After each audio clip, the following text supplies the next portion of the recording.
নমস্কার বন্ধুরা, আজ আমি আপনাদের চটপটা ম্যাগি রান্না করে দেখাবো। ম্যাগি তো আমরা অনেক রকমভাবে খাই, তবে আজ আমি কিভাবে করি সেটাই আজ আপনাদের সাথে শেয়ার করব। তাহলে বন্ধুরা, রেসিপিটি দেখার শুরুতে প্লিজ একটা লাইক দিয়ে দেখতে থাকুন। আর রেসিপিটির জন্যে আমি এখানে 2 প্যাকেট ম্যাগি নিয়ে নিয়েছি। আপনারা আপনাদের পরিমাণ অনুযায়ী নিয়ে নেবেন।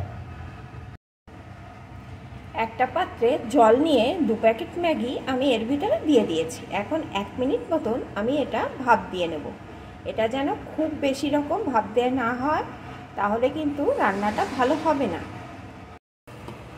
1 মিনিট মতন ম্যাগিটা আমি ভাপ দিয়ে নিয়েছি। দেখুন বন্ধুরা, শুধুমাত্র ম্যাগিটা একটার থেকে একটা ছাড়িয়ে যাওয়া পর্যন্তই ফুটিয়ে নিতে হবে।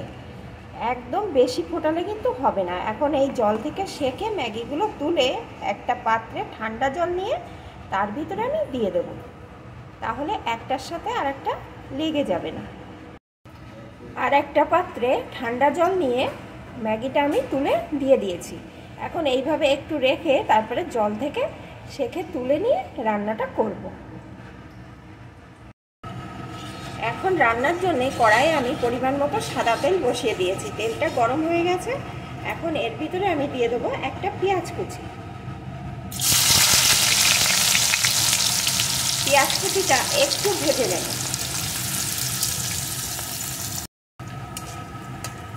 পেঁয়াজ কুচিটা একটু ভেজে নিয়েছি, আমি কিন্তু একদম লাল লাল করে ভাজিনি। এখন এর ভিতরে দিয়ে দেবো একটা গাজর কুচি।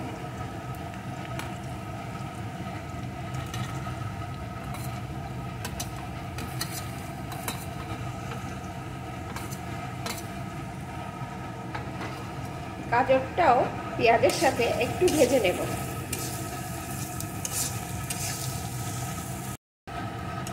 পেঁয়াজের সাথে গাজরটাও ভেজে নিয়েছি। এখন এর ভিতরে দিয়ে দেবো একটা আলু কুচি। আলুটা আপনারা না চাইলে নাও দিতে পারেন, তবে আলুটা দিলে কিন্তু স্বাদটা ভালো হবে। সাথে দিয়ে দেবো কাঁচা লঙ্কা কুচি। ঝালের পরিমাণটা আপনারা বুঝে দেবেন।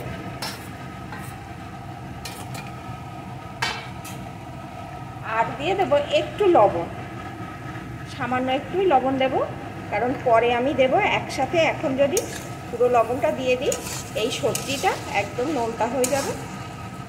শুধুমাত্র সবজিটা ভাজার জন্যে একটু লবণ দিয়ে দিলাম। এখন সমস্ত কিছুকে খানিকক্ষণ ভেজে নেব। কিছুক্ষণ ভেজে নিয়েছি। এখন মাঝখানটা একটু ফাঁকা করে দিয়ে এর ভিতরে দিয়ে দেবো 2টো ডিম। আমি 2 প্যাকেট ম্যাগির জন্য এখানে 2টো ডিম দিয়ে দিচ্ছি। আপনারা যদি চান তাহলে আরও বেশি করেও ডিম দিতে পারেন।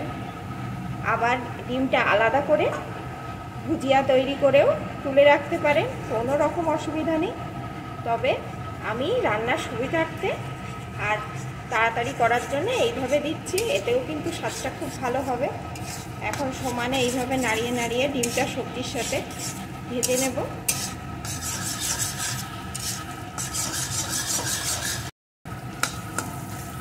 সবজির সাথে এইভাবে খুন্তি দিয়ে ভেঙে ভেঙে ডিমটাও ভালো করে ভেজে নিয়েছি। এখন যে ম্যাগিটা ঠান্ডা জলে রেখেছিলাম, সেই ঠান্ডা জল থেকে ম্যাগিটা একটা পাত্রে তুলে এর ভিতরে দিয়ে দেব।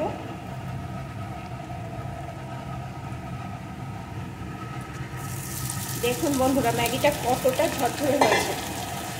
এই ম্যাগির সাথেই এর ভিতরে দিয়ে দেব 1 টেবিল চামচ মতো সয়া সস,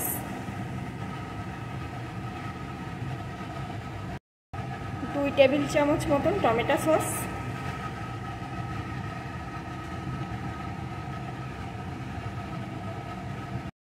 দিয়ে দেব সামান্য একটু লবণ।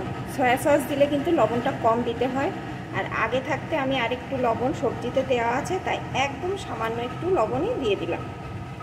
এখন সমানে এইভাবে নেড়ে নেড়ে রান্না করে নেব।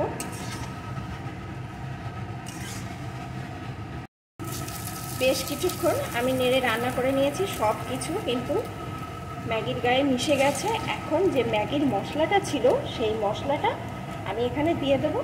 2 প্যাকেট ম্যাগিতে 2 প্যাকেট মশলা ছিল, কিন্তু আমি এখানে 1 প্যাকেট মশলা দিয়ে দেবো। 2 প্যাকেট দিলে মশলাটা বেশি হয়ে যেতে পারে।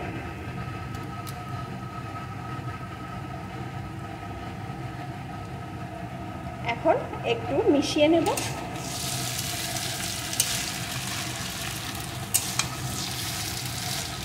দেখুন বন্ধুরা কতটা লোভনীয় হয়েছে, আর খেতে কিন্তু অসাধারণ হবে।